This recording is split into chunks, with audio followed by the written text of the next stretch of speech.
Today's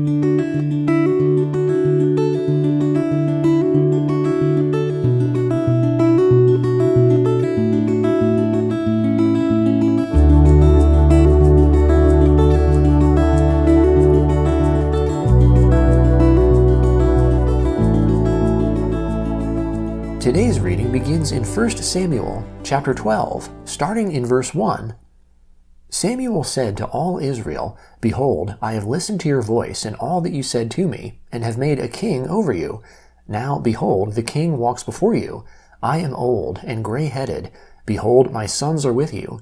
I have walked before you from my youth to this day. Here I am. Witness against me before the Lord and before his anointed.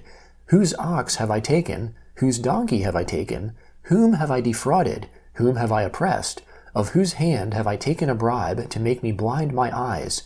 I will restore it to you."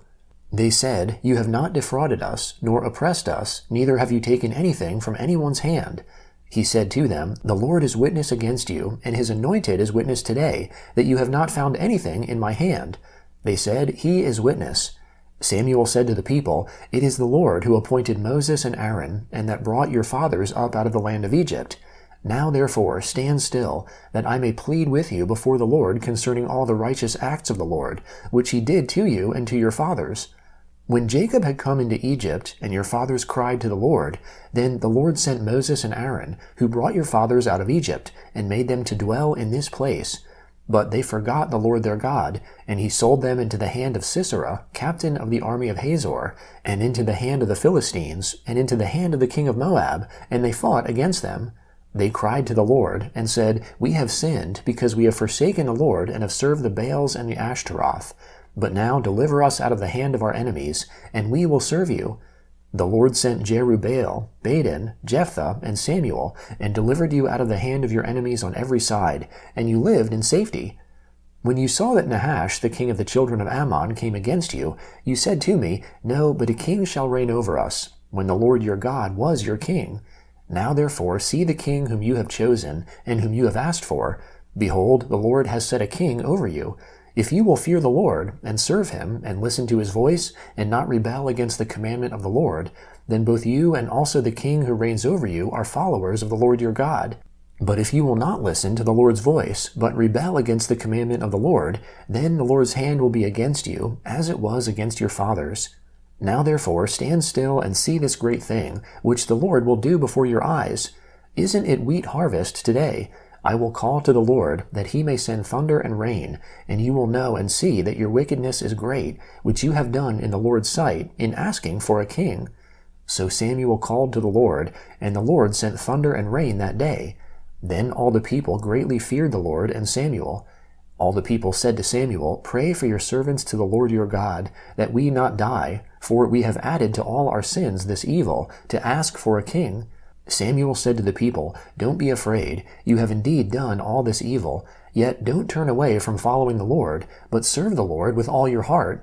Don't turn away to go after vain things which can't profit or deliver, for they are vain.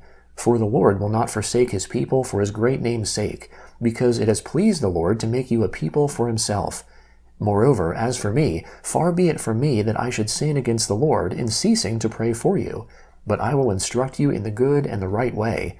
Only fear the Lord, and serve him in truth with all your heart, for consider what great things he has done for you. But if you keep doing evil, you will be consumed, both you and your king. Saul was 30 years old when he became king, and he reigned over Israel 42 years.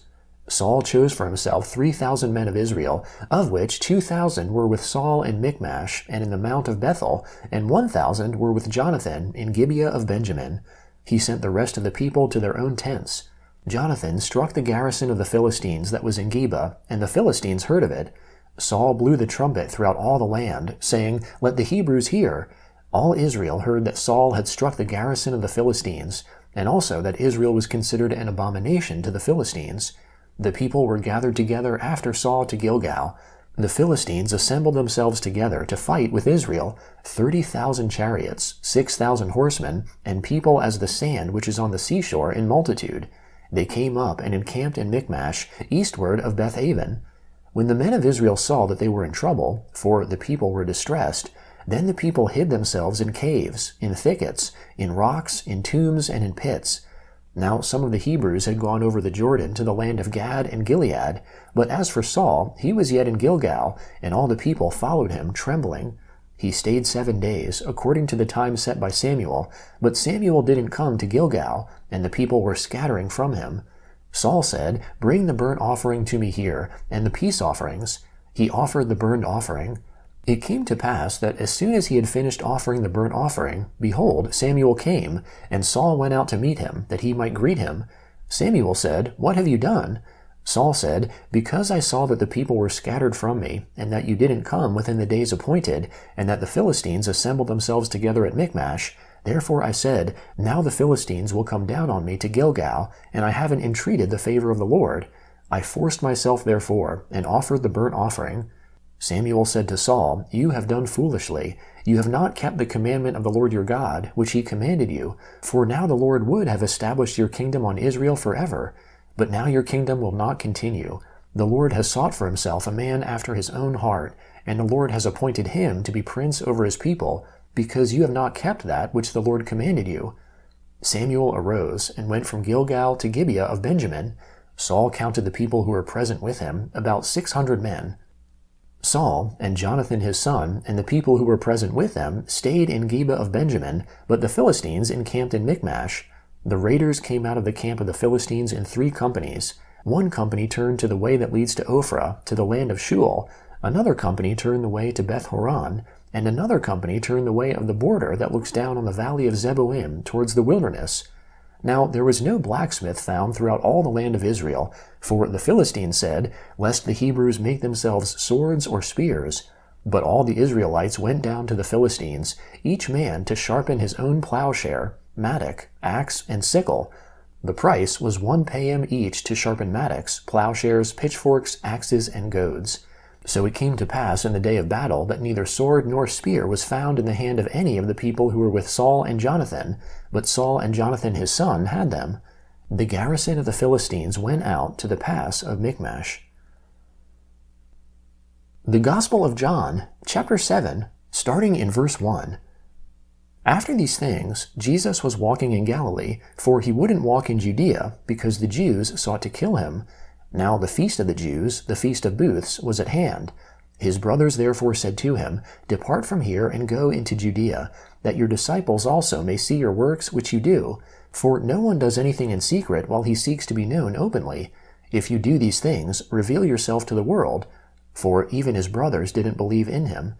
Jesus therefore said to them, "My time has not yet come, but your time is always ready. The world can't hate you, but it hates me, because I testify about it that its works are evil. You go up to the feast. I am not yet going up to this feast, because my time is not yet fulfilled." Having said these things to them, he stayed in Galilee. But when his brothers had gone up to the feast, then he also went up, not publicly, but as it were in secret. The Jews therefore sought him at the feast, and said, "Where is he?" There was much murmuring amongst the multitudes concerning him. Some said, "He is a good man." Others said, "Not so, but he leads the multitude astray." Yet no one spoke openly of him for fear of the Jews. But when it was now the middle of the feast, Jesus went up into the temple and taught. The Jews therefore marveled, saying, "How does this man know letters, having never been educated?" Jesus therefore answered them, "My teaching is not mine, but his who sent me. If anyone desires to do his will, he will know about the teaching, whether it is from God or if I am speaking from myself. He who speaks from himself seeks his own glory, but he who seeks the glory of him who sent him is true, and no unrighteousness is in him. Didn't Moses give you the law, and yet none of you keeps the law? Why do you seek to kill me?" The multitude answered, "You have a demon. Who seeks to kill you?" Jesus answered them, "I did one work, and you all marvel because of it. Moses has given you circumcision, not that it is of Moses, but of the fathers, and on the Sabbath you circumcise a boy. If a boy receives circumcision on the Sabbath, that the law of Moses may not be broken, are you angry with me because I made a man completely healthy on the Sabbath? Don't judge according to appearance, but judge righteous judgment." Therefore some of them of Jerusalem said, "Isn't this he whom they seek to kill? Behold, he speaks openly, and they say nothing to him. Can it be that the rulers indeed know that this is truly the Christ?" However, we know where this man comes from, and when the Christ comes, no one will know where he comes from." Jesus therefore cried out in the temple, teaching and saying, "You both know me and know where I am from. I have not come of myself, but he who sent me is true, whom you don't know. I know him because I am from him, and he sent me." They sought therefore to take him, but no one laid a hand on him, because his hour had not yet come. Psalm 108, starting in verse 1. My heart is steadfast, God. I will sing, and I will make music with my soul. Wake up, harp and lyre. I will wake up the dawn. I will give thanks to you, Lord, amongst the nations. I will sing praises to you amongst the peoples. For your loving kindness is great above the heavens. Your faithfulness reaches to the skies. Be exalted, God, above the heavens. Let your glory be over all the earth.